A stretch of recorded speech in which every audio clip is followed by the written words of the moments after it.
Hi, thank you for joining us. My name's Claire Morley and I'm the Chief Executive at Rise. As of today, Rise is the new name of our charity, and I'm really proud to be able to talk to you about our organisation, our new brand, and how this might fit with your work going forward.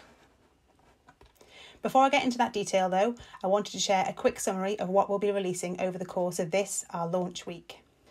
So as you'll see from the timetable, today you'll be able to hear from me and also from Mike Diaper, the Executive Director of Children and Young People and Tackling Inactivity at Sport England. From Tuesday, you'll be able to hear from the fantastic Dr. William Bird, all about physical activity and the prevention of ill health at a population level. From Wednesday, we're really pleased to be able to bring you some insights from Rob Murphin, the Head of Planning at Northumberland County Council, who'll be discussing the role of active design in a planning context. Then on Thursday, please check out the great presentation from Lisa O'Keefe, Director of Insight at Sport England, about the research they've been undertaking during the COVID-19 pandemic and what impact the lockdown is having on our activity levels and preferences. And finally, on Friday, I hope you can spare some time to hear a discussion between the Northumbria Police and Crime Commissioner, Kim McGuinness, and I. We'll be discussing the connectivity between sport, physical activity, and the PCC's approach to violence reduction.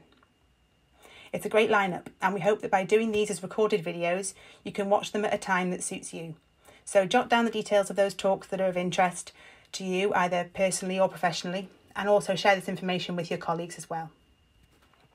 This timetable will be posted on our social media channels too, so please make sure you're following @WeAreRise_NE on Twitter, Facebook and Instagram. We're also on LinkedIn, just search for Rise.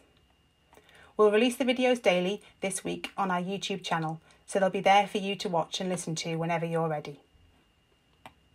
So, our charity is described as an active partnership, one of a network of such partnerships across England. I want to spend a few minutes just summarising the journey we've been on to develop a new brand for our active partnership that covers Northumberland and Tyne and Wear, so that we can highlight why we've taken such a bold step to lay down a marker about who we are. Now, for anyone who knows me, they'll understand how much I like to fall back on the concept of why when it comes to considering the reason that organisations exist and ultimately the reason behind how some succeed and others don't.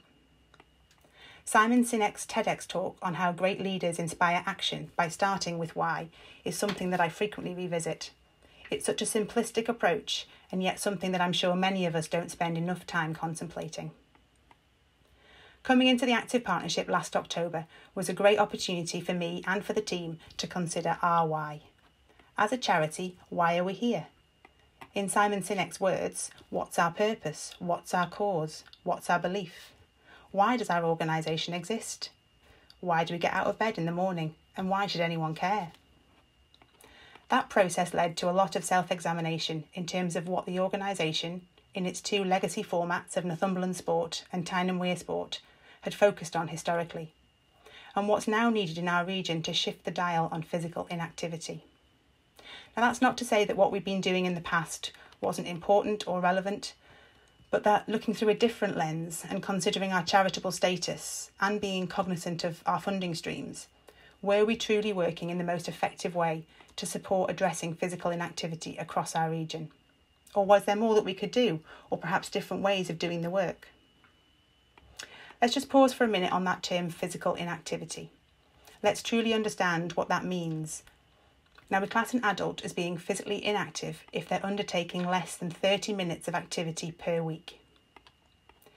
This graph shows the percentage of adults who are physically inactive in each of the local authority areas that we work in, as well as the England average, which is the dark blue line hovering at about the 25% level.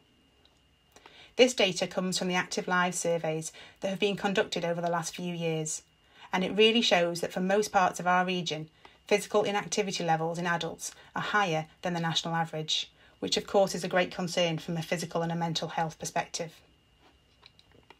It should be noted that these figures hide a number of socio-demographic differences, with persistent inequalities for those from the lowest income families, those with a disability, and those from Black and South Asian backgrounds. Now, when you bear in mind that the Chief Medical Officer recommends that adults are active for 150 minutes per week, then the gulf between the two figures, and therefore the potential consequential inequality between the populations of active and inactive people, becomes all too vivid. But what about physically inactive children? Well, 5 to 18-year-olds should be achieving at least 60 minutes per day of moderate to vigorous intensity activity. However, very few are actually achieving that, with less than half of children and young people reaching the recommended levels of physical activity nationally. This table shows the percentage of children in our region who are achieving the recommendation of at least 60 minutes per day. The data comes from the last 2 academic years, which is as far back as this survey goes, and so it does have some limitations. But even so, the picture doesn't look good at this stage. Across all our local authority areas, less than a quarter of children are achieving the recommended guidelines, and in some cases, that figure is less than 1 in 7 achieving the 60-minute figure. As with adults, there are hidden inequalities within these figures in relation to those from the lowest income families, as well as those with a disability, and those from BAME backgrounds. Now, despite this poor showing of the figures, physical activity has been described as a miracle cure by chief medical officers. And just recently, during the COVID-19 pandemic, Sir Chris Whitty has stated that there's no situation or age or condition where exercise is not a good thing. We also need to consider that the benefits of moving more don't just relate to our physical and mental well-being, but to a much broader array of personal and societal benefits. Educational attainment, social cohesion, economic development, environmental improvements, the list goes on. So, in that context of physical inactivity, why is the Active Partnership here? What's our purpose, our cause, and our belief? And why should people care? It was these questions, set against this inactivity context, that have helped us to shape our organisational structure and then to shape our new brand identity. With some great support from Matt and Darren at the creative communications agency Gardner Richardson, the whole team have explored our raison d'etre in order to develop a clear, simple message about why we're here, before getting into the detail of the how and the what, which are the 2 other elements of Simon Sinek's Golden Circle. From these discussions, the passion of our people was clear, and the desire to make a difference to people's lives in our region really stood out. We want to shout from the rooftops about how physical activity could make a difference across a whole range of agendas. How by thinking differently about the issues that our partners are trying to solve, by considering how movement and activity fits into their equations, lives across our region can be changed for the better. So not only have we created a brand that we feel reflects our why, but through this process we've also developed a clear purpose, vision and mission, so that our how and our what are also clearly relatable to our why. Our brand, Rise, is the visual identity of what we stand for now and going forward. We want to create a world where more people enjoy the benefits of an active lifestyle, where everyone from Berwick to Sunderland has equal opportunity to be active in their own way, particularly those who need it the most, boosting health and happiness.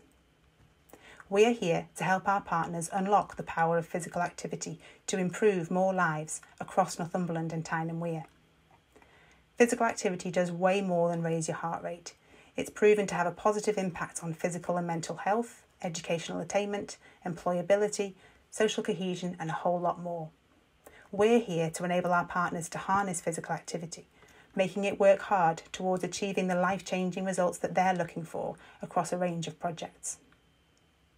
We are here to enable our system partners to see things differently, work smarter and maximise their results.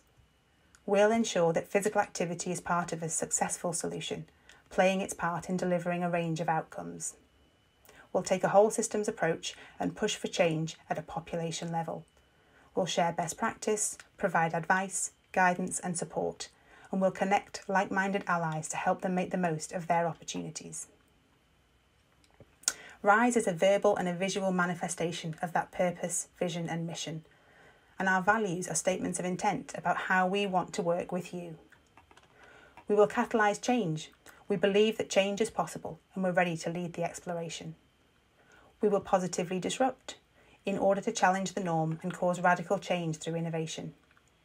And we will collaborate because together we're greater than the sum of our parts. We hope that through Rise, you see the connectivity with your work when you consider your why, and we'd love to talk with you about it. We've structured ourselves around 5 key work streams where we see that physical activity has a key role to play.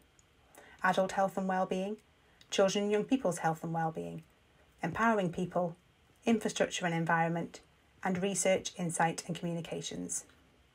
Please do connect with us directly and join the conversation across social media.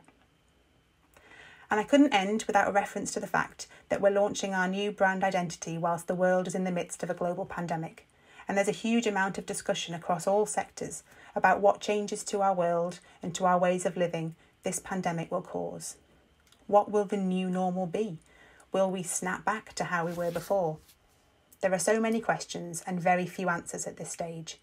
But what I do truly believe is that we need to do purposeful stuff to make the world a better place after COVID-19, to shift patterns of behaviour and to develop processes that stick. It won't be different unless we make it different. So, alongside my call to action of considering your why, either personally or professionally, and how it might connect with us here at Rise, I also make a request that you reflect. Reflect on your insights from COVID-19 at both a personal and an organisational level. What do you want to hold on to? What do you want to let go of? And what have you learnt?